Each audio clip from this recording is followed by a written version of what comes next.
Dajjal is one of the most talked about aspects of Islamic theology due to the significance and relation with Dajjal and the end times.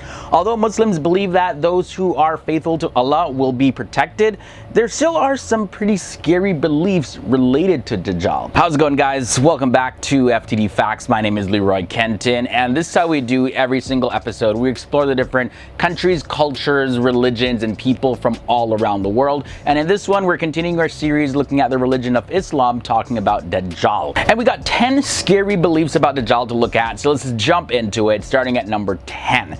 There's gonna be a period of 3 years of drought and famine. The hadith of Hadrat Asma, who is the daughter of Yazid, he narrates the following. The Messenger of Allah once came to my house, and there he spoke about Dajjal. He said that before the emergence of Dajjal, there will be 3 spells of drought. In 1 year, the skies will withhold 1/3 of its rains, causing the earth to withhold 1/3 of its produce. In the 2nd year, the skies will withhold 2/3 of its rain, causing the earth to withhold 2/3 of its produce. In the 3rd year, the skies will withhold all its rain, and there will be no crops that year.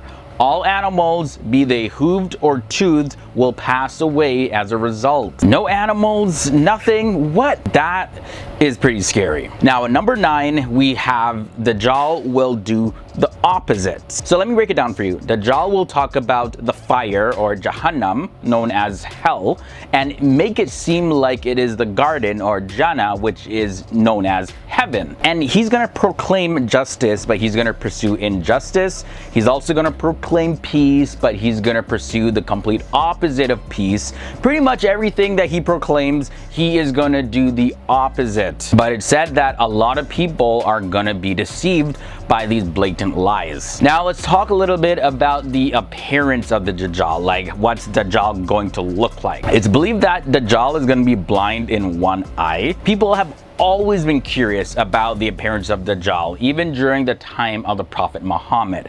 A lot of people wanted, just some more descriptions of what he's gonna look like, what's his appearance gonna be like. So the Prophet Muhammad, he gave some detailed descriptions.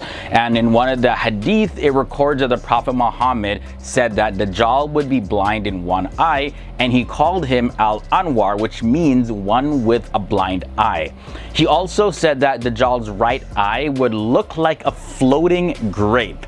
So it's going to be shaking, it's not too firm, it's not going to be in a fixed position or anything. Number 7 brings us another physical description of Dajjal, and that's about Dajjal's hair. It's cited in Sahih al-Bukhari, number 3439, page 344, as well as in Majah 4071, which are both collections of Islamic traditions known as hadith. And according to those, the Prophet Muhammad said that Dajjal's appearance when it comes to his hair is going to be very curly, as well as he's going to have a whole lot of hair. It's even reported that it'll be so thick that it almost looks like there's snakes coming out of his head. It kind of reminds me of Medusa from Greek mythology, I'm not gonna lie, when I was researching this fact. But she had like literal snakes in her hair though, and anybody that looked at them would turn to stone. I don't think Dajjal has that ability though, according to Islam. Either way though, it sounds like the sky is gonna look pretty scary. Next up, let's talk about fire and water. It's believed that Dajjal will have something to do with fire and water. It's a little bit ambiguous, not 100% clear, but according to Sahih al-Bukhari number 7130, it's mentioned that whatever seems like water will actually be fire, and in the same way, whatever seems like fire will be water. Now, we have 5 more scary beliefs to look at, but I just want to take this time to mention some of our other videos that we have here on this channel. We did a video recently where we explored scary beliefs about jinn. That is also a very interesting one, so I'll link to it below in the video description section. We've explored the topics of hell in Islam, so you can find that link to that video as well. Also, I'm going to include a playlist where we talk about different religions, so if you're interested in exploring what other religions believe as well, I'll link to a playlist with those videos down below in the video description section. The scary belief at number 5 is Dajjal bringing animals back to life. It's also mentioned that when people asked about Dajjal,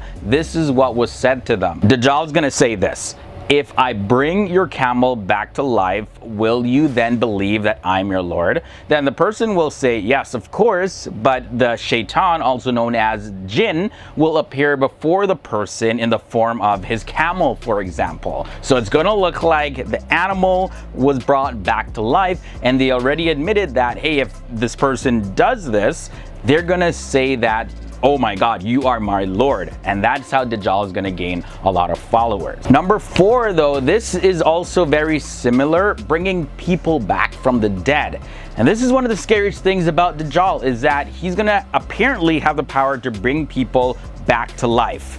According to the Hadith Sahih al-Bukhari number 1882, Dajjal will have enough power to end someone's life and then also make that person come back to life.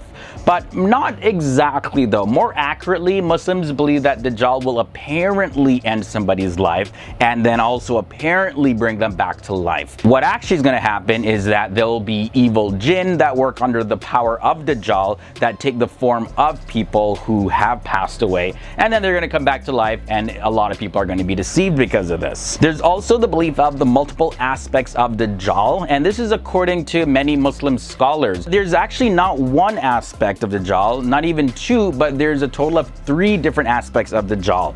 The first aspect is the individual Dajjal, which we've been talking about in this episode. Then there's also going to be Dajjal as a worldwide social and cultural aspect. Then the third part is going to be Dajjal as an unseen force.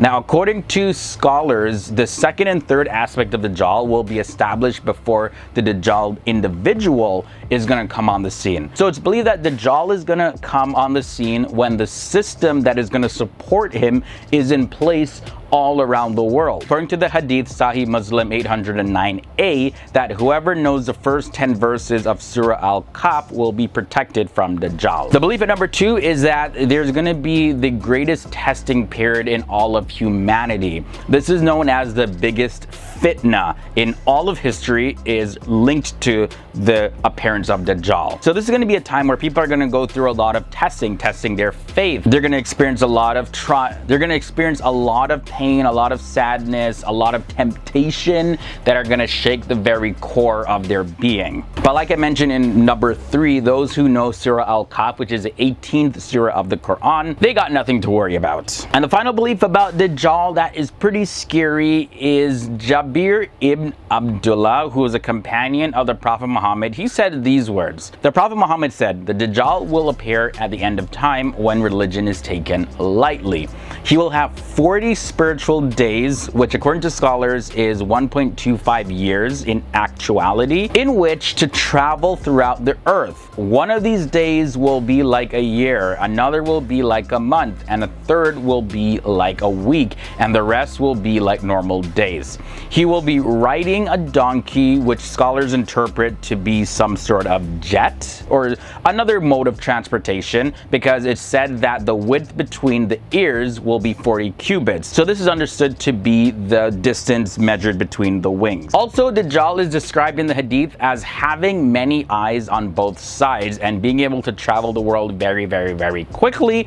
This is why it doesn't necessarily mean that he's going to actually be on a literal donkey. Donkey just probably refers to a mode of transportation, because you can't travel that fast on a donkey. And finally, Dajjal can be heard all around the world at the very same time. And on that note, that ends this episode where we looked at 10 scary beliefs about Dajjal in Islam. I want to know what you guys think down below in the comment section about anything else that I shared, or if you hold any other beliefs, let me know down below. Join in on the conversation. Don't forget to check out the recommended episodes that I mentioned. Those links are going to be in the video description section. And that's it for me. I'm going to go work on the next set of videos for you guys. Until next time, stay awesome, stay educated, and I'll see you really, really soon.